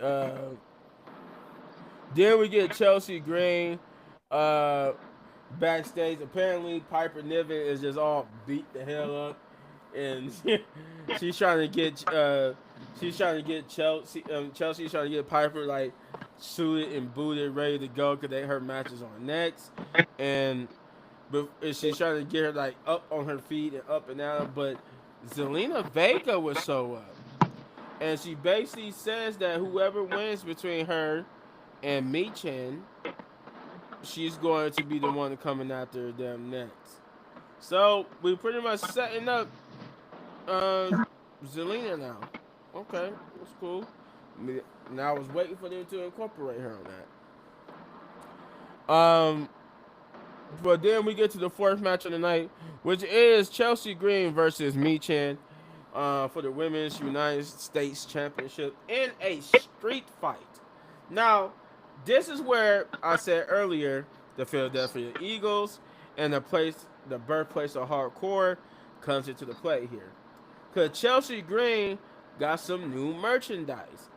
And Yeah. this merchandise is a homage to none other than one of the pioneers of extreme wrestling, my man Mankind, aka Cactus Jack, aka Dude Love, aka Mick Foley, but in this case, Cactus Jack. She had some Cactus Jack inspired gear, which was like I said was paying homage to Mick Foley's Cactus Jack character, and she even did the bang bang. Actually, Yes. her whole gear was actually Cactus Jack gear. She had the T-shirt, she had the flannel, she had the boots. Um, she even had like the wrist tape and all that type of stuff. She basically came out cosplaying as a female Cactus Jack. And but I think she even had like the type of she even had her pants say Chelsea on it, like how Cactus Jack used to have his pants say Cactus Jack. So I'm like, okay, that was a cool homage to Cactus Jackson in the birthplace of Extreme. But then Michin, she would come out dressed like Shay if she was a wrestler with the Philadelphia Eagles jersey on. You already know it. And I remember because Shay was all up in our ear in the chat yelling about Michin with this Philadelphia Eagles jersey on. Respect to the people. My boy Brandon Graham tore his tricep again just to play in the Super Bowl. That's a hero right there. That we needed that. Thank you. Thank you, Meechin. Okay, thank you. We appreciate it. But the match itself was pretty good. It was a standard street fight match. We got weapons involved. We got chains. We got ropes. We got kendo sticks and steel chairs. Um, Piper Niven would get involved, but because she was already like beat up, so it was easy for Michin to take her out. But then BFAT would come out and basically chase Piper Niven away. We even got a coast to coast from Chelsea Green. Yeah. You know, and the thing I like about this match is it shows that Chelsea Green can wrestle, and I Yeah. actually I like that more than anything. Yeah, she's a goofy, annoying, Karen like character, but this match allowed her to be Chelsea Green, the wrestler that we seen in Lucha Underground and all this other stuff. You know, this is the same Chelsea Green who had a match with Penta. We got a hint of that. And fun fact, Io and them had a match with Penta too. So that's a little fun fact too. We got two women in the WWE who had a intergender match with Penta. Oh dang. Yep, Chelsea Green and Io Sky both had Lucha. They both was in Lucha Underground, and they both had matches, intergender matches with Penta. And if you look up the clip, I think it's Chelsea. Yeah, Chelsea Green gave Penta a Canadian destroyer on the steel chair. Now I mention that because we did get that in this match, kind of. Now in this match, after Piper Niven gets chased off by B-Fab, Chelsea Green is about to lose. Michin got the upper hand. She is about to pin Chelsea Green 1, 2, 3. But what happens? Someone in a black hoodie. This whole played out trope. Like we That couldn't was see. black. Like we can't see that red hair. Like it was only one person I knew that got red hair like that. Like we couldn't see the red hair sticking. Her hair was too long. But yeah. So the person that pulled, I think she pulled Chelsea out the ring. Yeah. So the person was none other than Alba Fire. Alba Fire has aligned herself They finally found someone else to be a secret Hervis to Chelsea Green, and she basically hits a Canadian destroyer uh, on Michin on the steel chair. And I'm like, that was exactly how Chelsea Green did the Penta. And I'm like, oh, okay. I guess they finally found another member. They finally made like a 3-woman stable. So I'm guessing we're gonna get Chelsea Green for a long time as the Women's United States Champion. Because now they just added another person that can help her cheat to keep that title. Yep. Um, but yeah, unfortunately, Chelsea Green would beat Michin after that. Cause after the Canadian Destroyer, she would throw Chelsea back into the ring, with Chelsea just giving like a sloppy pin onto Michin to get the 1, 2, 3. She is still your Women's United States Champion. Uh, Pretty good match. I'm not gonna lie. I guess they had to do something with Alba Fire, and now we found out what it is. Boo. What did you think about that match, Shay? It was pretty good, though. I was surprised. Like that match was really good. I'm surprised Michin didn't win because I really thought she was about to win that match for real. But Alba Fire, yeah, yeah, girl, you're on NXT helping people, doing too much. You're doing all of that, but you're not on the main roster. But Well, yeah, she I is really on the thought she main was. roster. She just don't got her partner no more. What happened to our partner? Mi- Isla Dawn, remember, got released. Oh, I didn't know. I forgot about that. That's true, Yeah, true. that's So why. she needs something to do now. Yeah, that's why she. That's why they had her with Chelsea Green, because she don't have no more tag team partner. WWE released her tag team partner. Oh, they about to kick Piper out. Then her and Piper gonna get.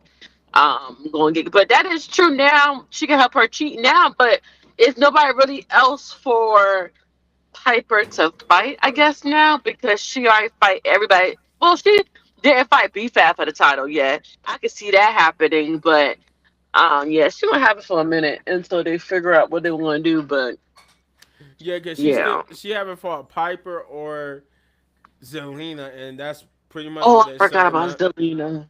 They pretty much setting up, because Zelina did say before. Remember, she said before this match that whoever wins, she was coming after them next.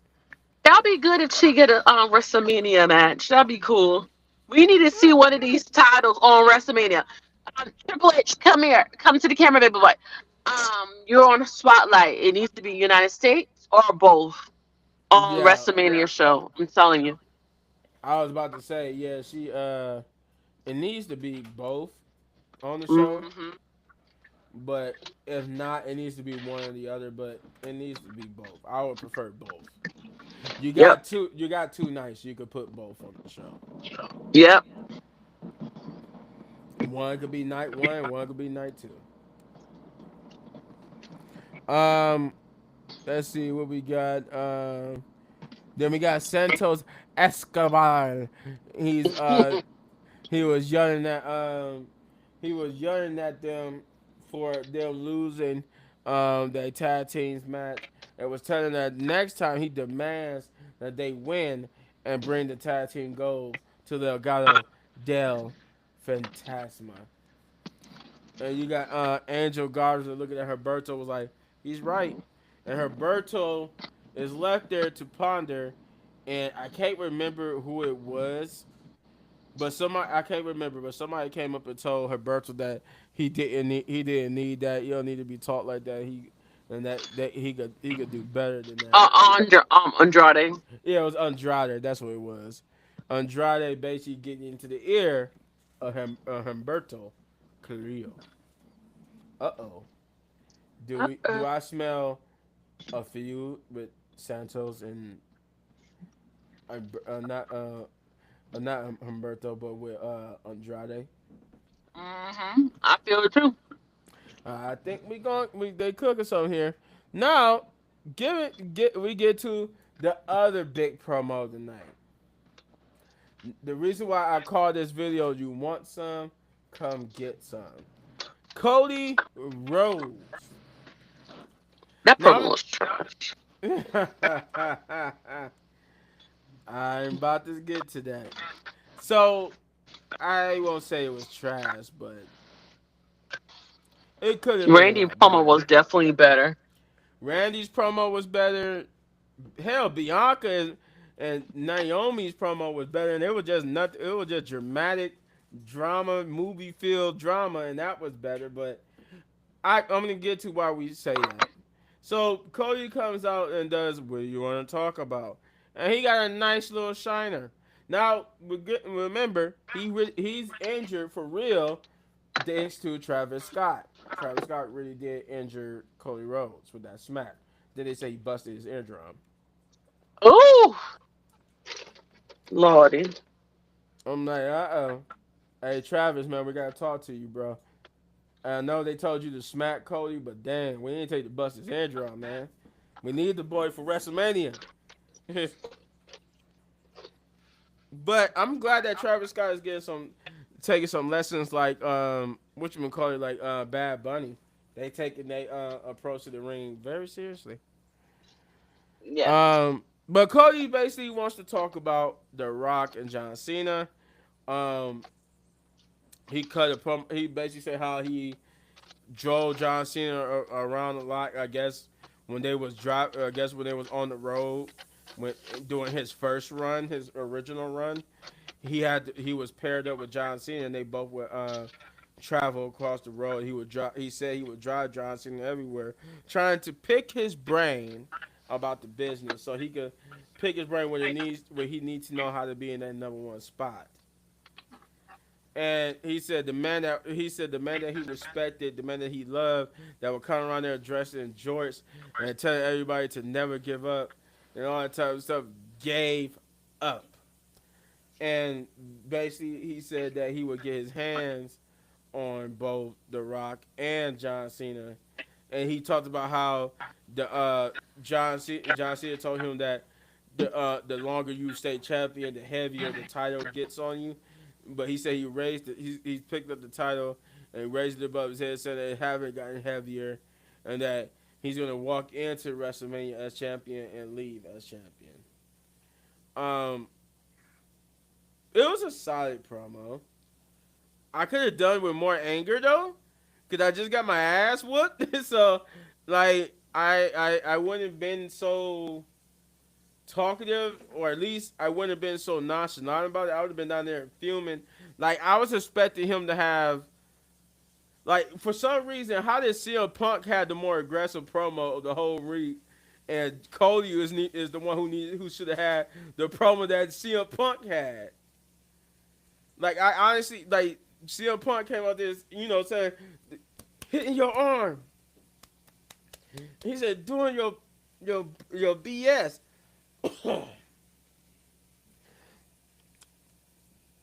So I'm like, Cody. I'm trying to figure out why did Cody didn't get that aggressive. He was the one who got beat.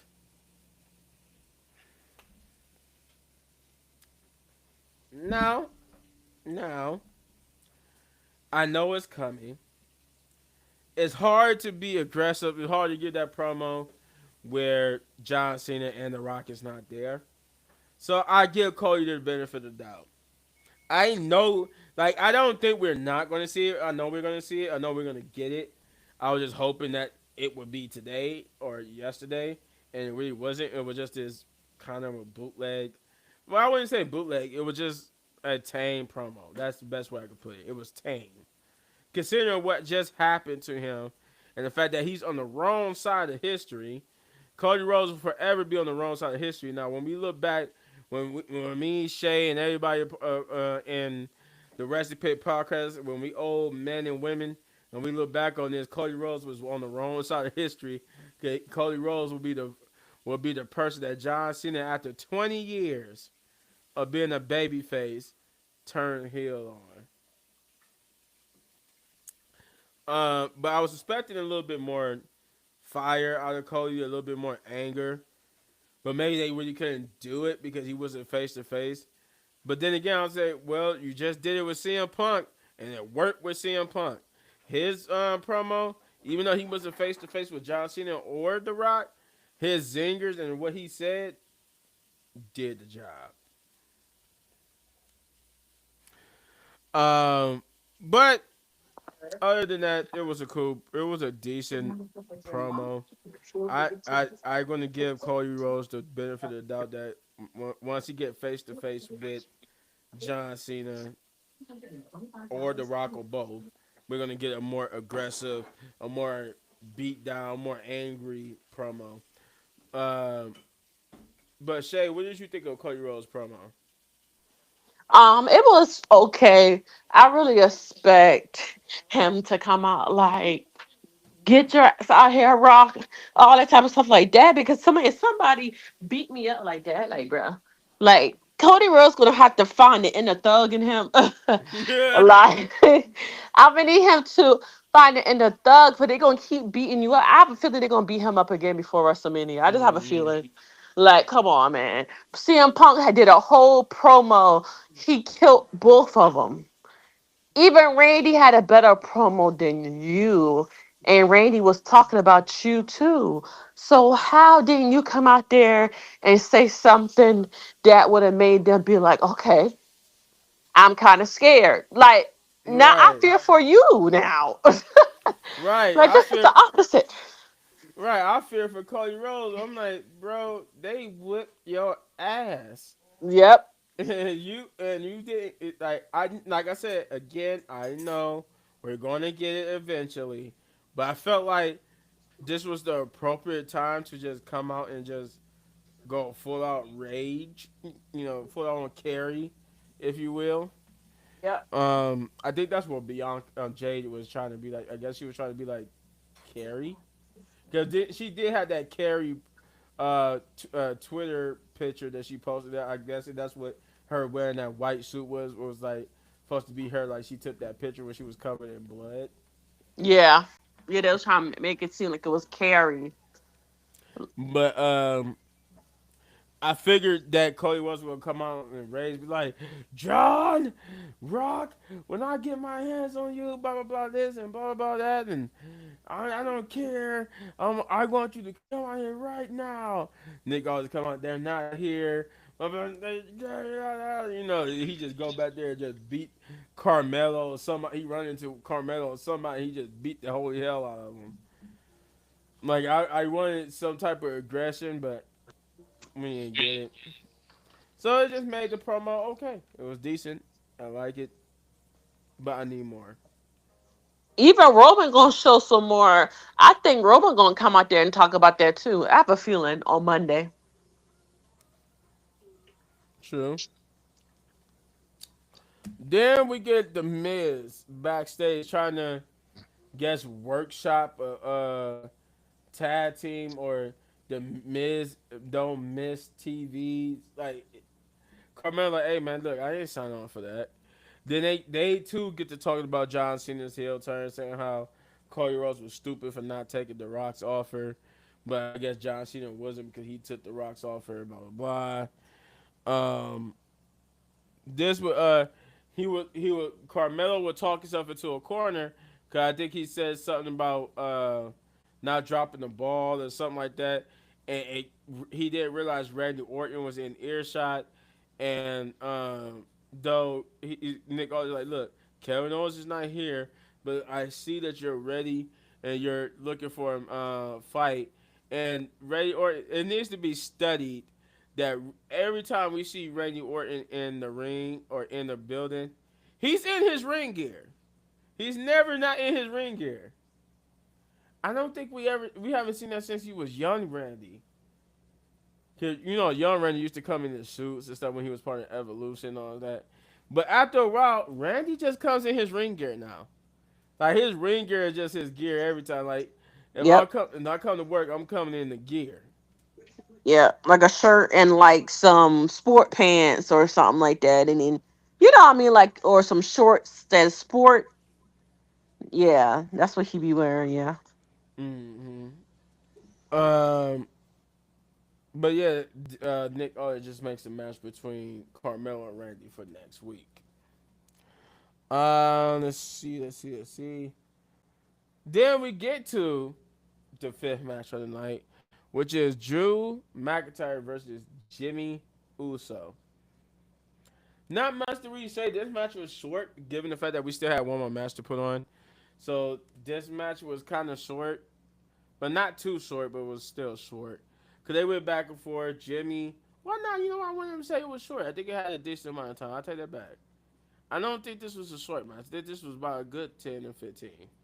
Maybe more, a little bit. Not a lot, but a little bit more. Maybe like 17, 18, something like that. But yeah, I could have sworn this was I thought I would say well, I wouldn't even say 18. I think this was about 15. But it wasn't like a quick 10-minute or 5-minute match. It was pretty out there. Um they went back and forth, did their thing. Drew McIntyre was Drew. He took it to Jimmy, and Jimmy took it to him. But in the end, Drew would hit what I would call a super claymore, or Jimmy turn him inside out, pin him 1, 2, 3. He is your winner. But he would get attacked by Damian Priest, who said, "What did you think was gonna happen? Now every time I see you is on site." He said on site that he gonna fight him on site every time. So I'm like, I guess they really going ahead with this whole them at WrestleMania thing. But otherwise, the match was itself was good. It was decent. I can't complain about it. It was just a way to promote Drew versus Damian more, I guess, to get our reaction to it. But nonetheless, it was alright. It was nothing bad about it. It was just Drew and Damian Priest. Last story there. Um, but Shay, what did you think of that match? It was okay. This was a match that wasn't really needed. Jimmy still looked good throughout the match, but yeah, it wasn't. I feel like it wasn't needed. They should have just did another promo or something to give Ellie Knight time. More time in the True. match. I Or felt yeah, like we could hear from KO or somebody. We could have right, hear yeah. from I'm KO. like, we could have heard from Kevin Owens. They could have gave more time for LA Knight's match. Like, I feel like this match, though I'm not saying it was a bad match, it wasn't really needed. It wasn't really needed. Plus, we Right. already seen Drew versus Jimmy. And if this wasn't about to lead nowhere for Jimmy, this match really wasn't Mm-hmm. needed. But it was still a solid match. We got a promo for Shinsuke Nakamura saying that he's gonna basically beat LA Knight and retain his title, and that this is gonna be the beginning of the end. This is gonna be the end of the LA Knight and all that type of stuff. Then we get a DIY promo where where they basically was talking about going up against the Street Profits, and that they was gonna have a moment of silence. Elder Day boosted about how they dominant they've been and all that type of stuff. They're gonna have a moment of silence for the Street Profits, and then hold their dreams of becoming the Elite Tag Team Champions. But they get mad at Byron Saxton for speaking during the moment of silence, and they just walk away. And that was it. That was that promo, and then we get to the main event, which is L.A. Knight, yeah, Yeah. versus Shinsuke Nakamura for the United States Championship match, and this was pretty good. This was good. Now, this was the only other match between the Jacob match and what we said the tag team match. This was kind of hard, but I would say the tag team match wins it. Now that I went through this whole entire list of what happened on SmackDown, yeah, kind of saying, uh, yeah, I think the Motor City Machine Guns tag team match was the best match of the night. But this was a close second. But this was good though. It didn't have much time left on the card. Wouldn't say this was a 5 minute match, but this felt more like a 10, maybe 15 ish, give or take. But this was none of that's a good match between the two. They went back and forth. They hit their moves on each other.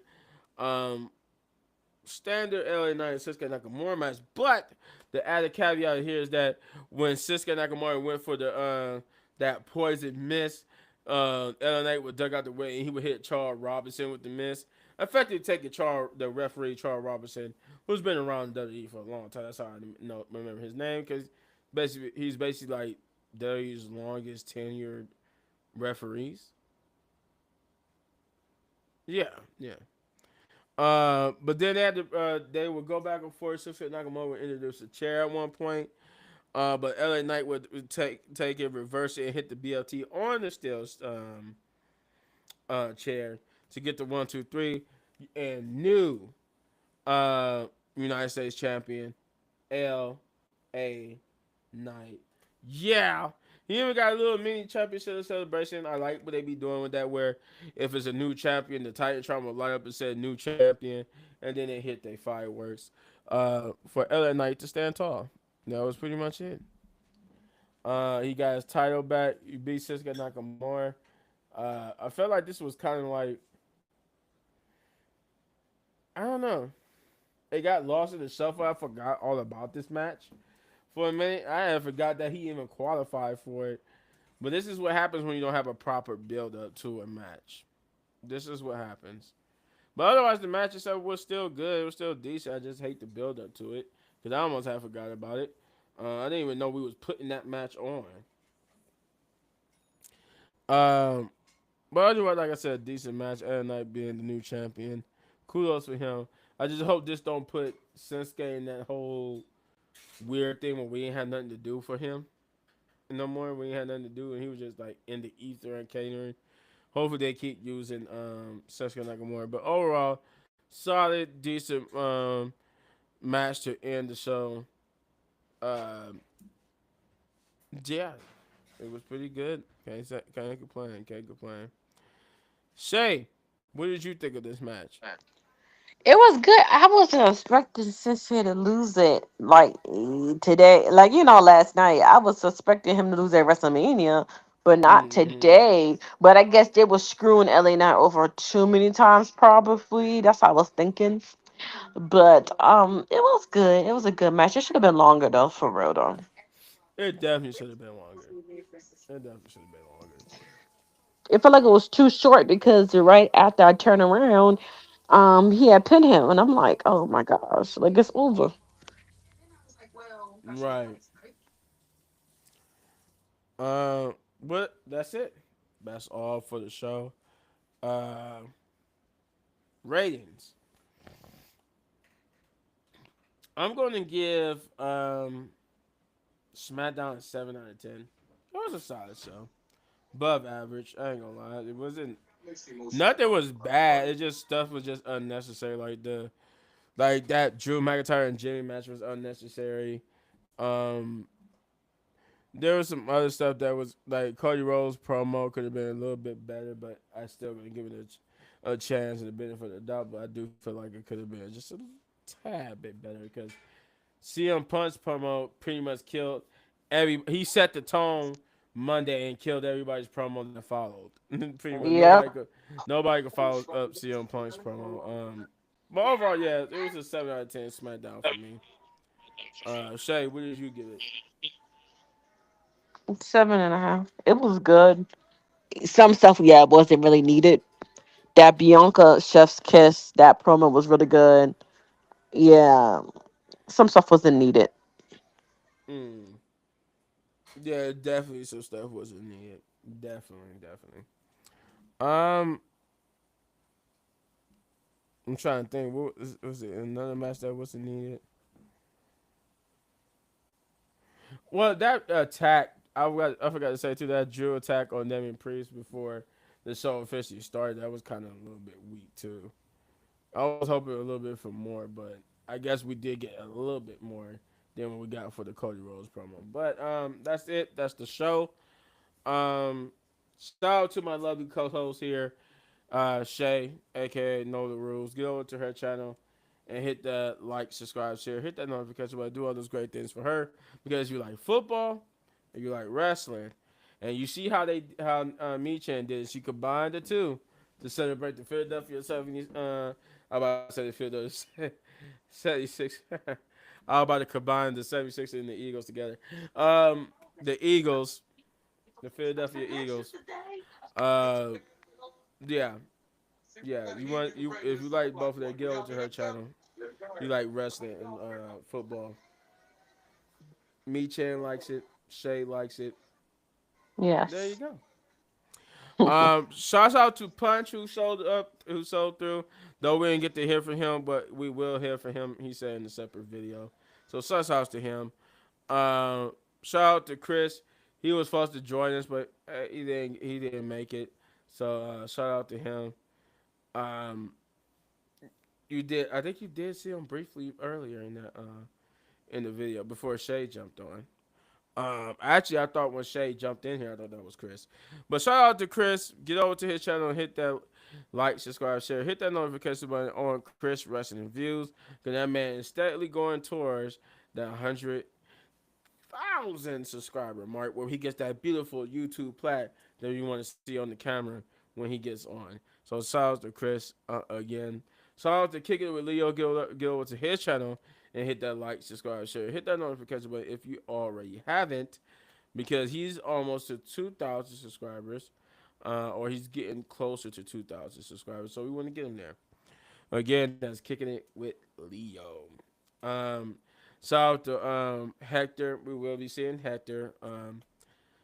Should be in the next coming weeks now because it's close to WrestleMania time. So we're going to be seeing him very, very soon getting up on the channel.